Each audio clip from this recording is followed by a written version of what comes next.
Hello everyone and welcome back to Call Sign Charlie Models for part 9 of the Revell 148 scale B-1B. And today we're kicking it right into the paint booth. I already got everything primed with the Mr. Surfacer 1500 black, and now we're starting off with the pre-shading. And as you saw, I'm using the MRP light ghost gray to go over all the panels, kind of just adding some modulation in the paint when we get the final top coat done on here. And we have a lot of pre-shading that's going to be going on. So starting off, we're just doing a couple of the flaps here.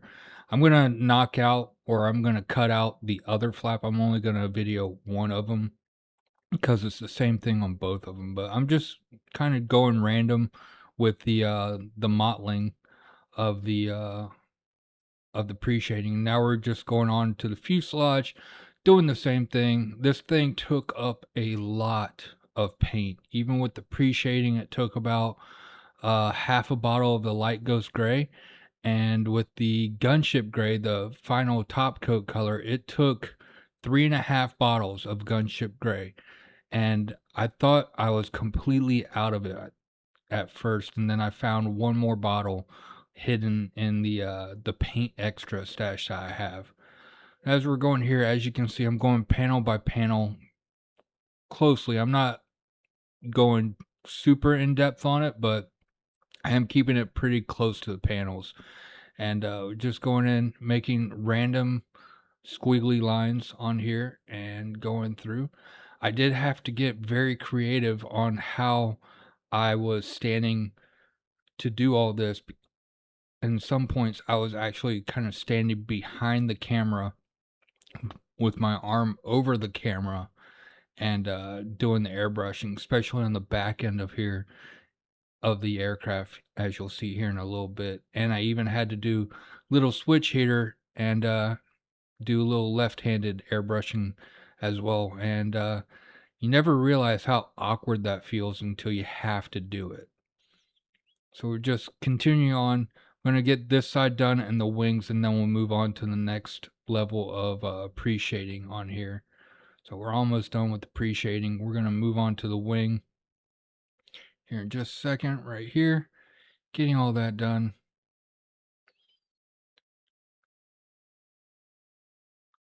Can have a little bit of fun and try to write some stuff in it, like write your name or write some obscenities if you want,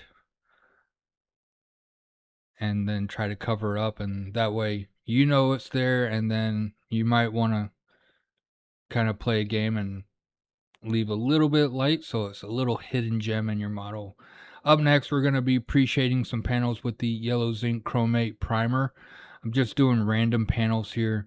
I'm not masking them off, just kind of going with the flow, trying to make it as random as possible on both sides. Some of the panels will be the same on each side, others won't.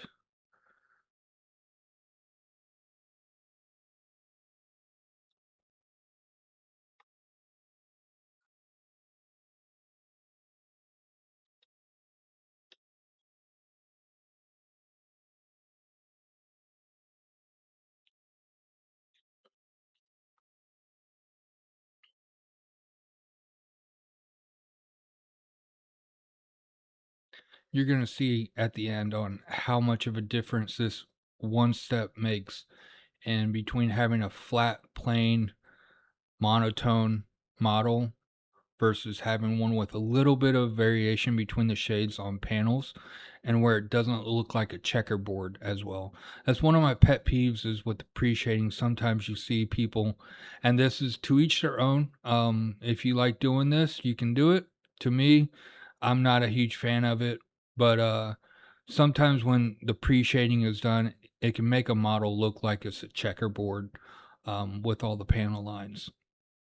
So we're just going in here, just continuing on with the pre-shading.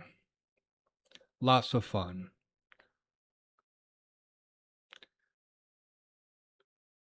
Next, we're going to do some pre-shading using white. We're going to be doing this on the areas that are going to be later painted with the insignia white. With this, we're just using a slight different tone of white with the US Navy white on here. It really, on camera, it's not going to really show up, but in person, you can see the modulation between the two shades of white. Just getting some of these parts done.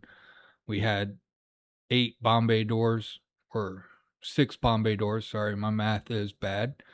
And then with the walkways, I decided to paint these on to begin with. So I just painted some black areas using the MRP Super Matte Black. And now I'm coming in with some Tamiya tape, masking those off, and we're going to paint everything over it. And then we can remove the masking when it's all done. And with this, I wanted to make sure that they are lined up so you don't have one that's farther forward or farther aft on each side. So just use one piece of tape for that. All right, so now we're to the main coat using the MRP 040 Gunship Gray. And like I said, this model took a ton of paint. Like I said, about 3.5 bottles, almost 4 bottles of the Gunship Gray to do.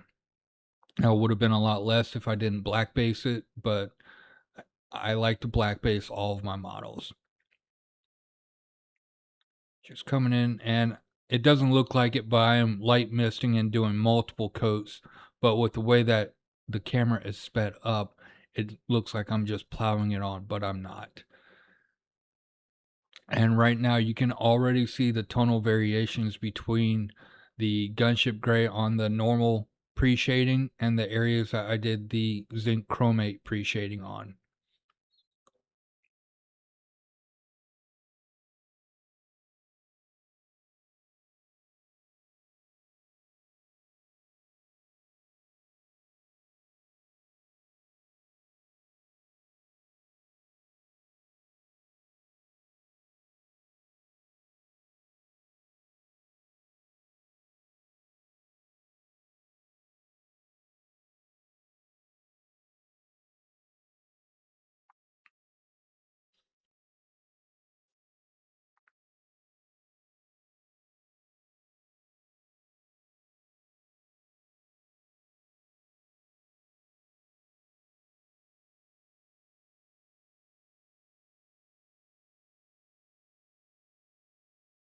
So I had to go switch hand for a little bit with the left hand. I said it feels really awkward when you're airbrushing with not the normal hand. And now, sorry about my arm being in the way, but like I said, you had to get creative on how to get this on camera and then also be able to do the airbrushing as well.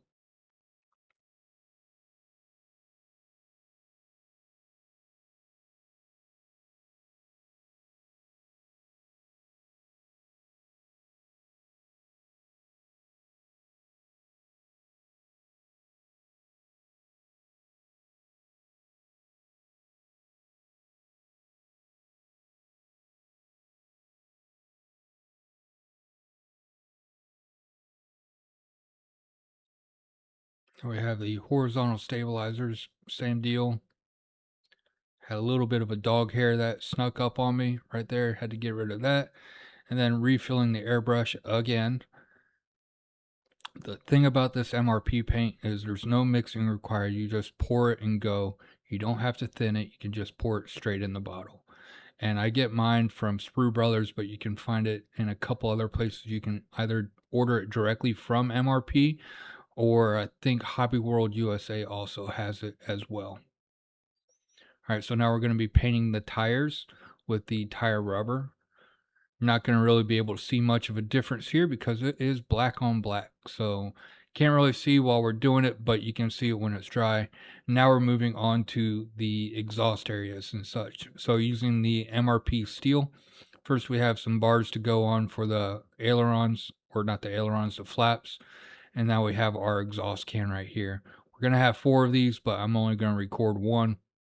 We're starting off with the steel, and then we're going to be going in with some other colors. Next, we're doing some highlight painting with the exhaust metal from MRP. Not really going to be able to see much of a difference on camera, but you can see it pretty nicely in person. And then after everything is said and done with the inside, we are going to be going in with some oils to really weather that inside up as well. All right, up next is we have Burnt Metal from AK Extreme Metal. Same deal. Really can't see much on camera.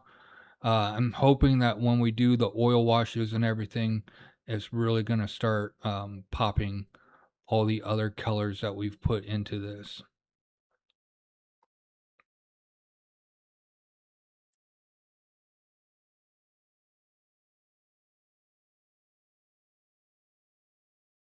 All right, so now we're moving on to the pitot tubes from bone fragments using the anodized aluminum.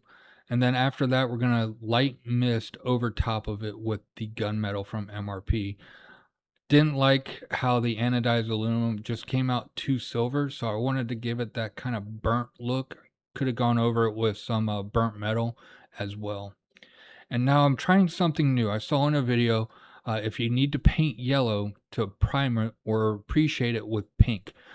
This is the closest thing I had to pink in MRP, so we're going with the Russian sealant color, and then I'm going to go with lemon yellow for this.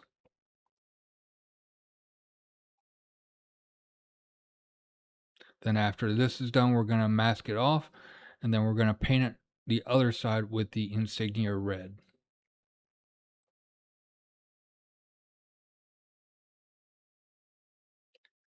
Now we have a little bit of ISMR and getting the masking tape removed. Couldn't really see much of it. Now we're going to be painting landing gear and some of the white bits. So going with the insignia white, and you're starting to be able to see the cable detail that is 3D printed into the set by Metallic Details.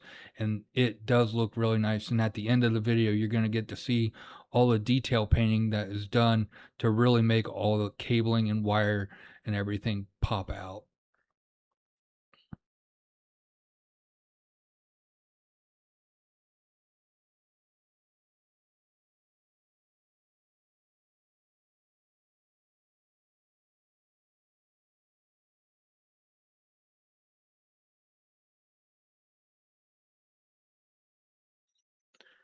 All right, so now we have the model finished with paint. So we did a couple things off camera with the nose cone, the little side areas that are a different shade of gray, and the aileron slots and everything. But you can see how it's looking right now, the different tonal variations. And then again, at the very end, after we do decals and everything, we're going to be doing some weathering to this as well with chipping and fading and all that. So we still have a long way to go on this, and you can see the engine right there in place looking awesome as well. All right, and now we're going to be moving on to painting some more detail paints on the landing gear. Starting off with the oleo, the strut for this. We're using the Molotov chrome pen. I'm really a big fan of how this looks and how easy it is to do. You need to wait a few days after you do this to let it fully cure, because otherwise you're gonna muck up your work that you did right there. So just take your time, and it also works great for the inside of lights as well.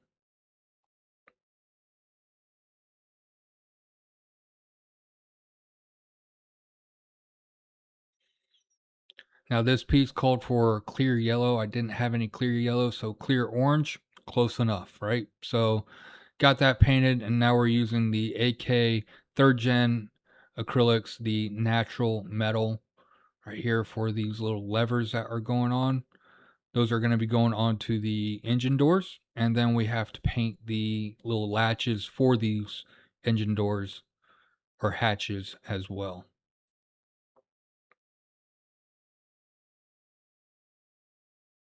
Then the sway braces for the sniper pod, and now we are starting to detail paint on the landing gear. Again, metallic details, 148 scale. This stuff absolutely amazing. Comes with a lot of detail in the landing gear bays, in the landing gear, and everything. I'm thinking that this is going to be strong enough to hold the model because it is very beefy 3D print. So it feels like it's pretty strong right now. Again, we're using the AK third gen natural metal acrylics for our painting right here. and I used the DACO Publications book for reference on which ones to paint, natural metal and the ochre and flat black or rubber black, as you'll see here in a little bit.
Moving on to other landing gear piece for the tail, and then we have some detail painting to go on. We're using AK ochre for the cabling that goes into the light housings right here.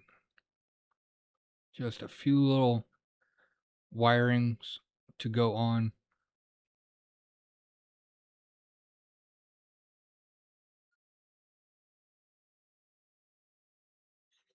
And now for the rubber or the actual black cables. We're using tire rubber from the MRP Aqua line.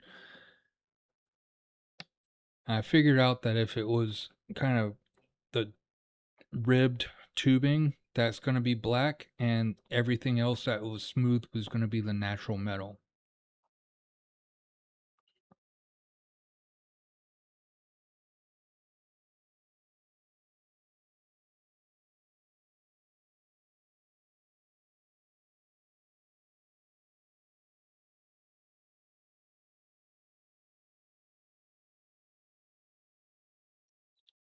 So I noticed that the smoothness after the fact, so I'm going to come back in with the natural metal paint and repaint that here in just a second.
Now finishing off the landing gear with the natural metal.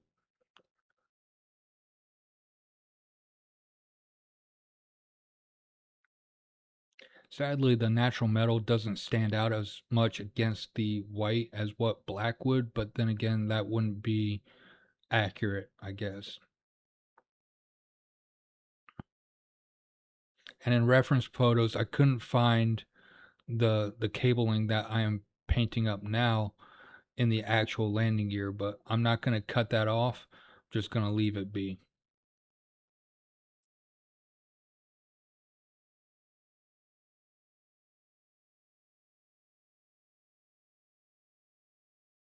All right, here's a final shot of the landing gear all painted up. Once we get our wheels and everything on there, it's going to hide the majority of it. And then on top of that, it's going to be tucked in underneath of everything. So we have the last piece, the nose landing gear door with some cabling going on there. So just again with the natural metal on the cables here. And then we're going to come in with some black paint and do some detail painting on that. And that's going to be it from the workbench. I am going to see you guys in just 1 second.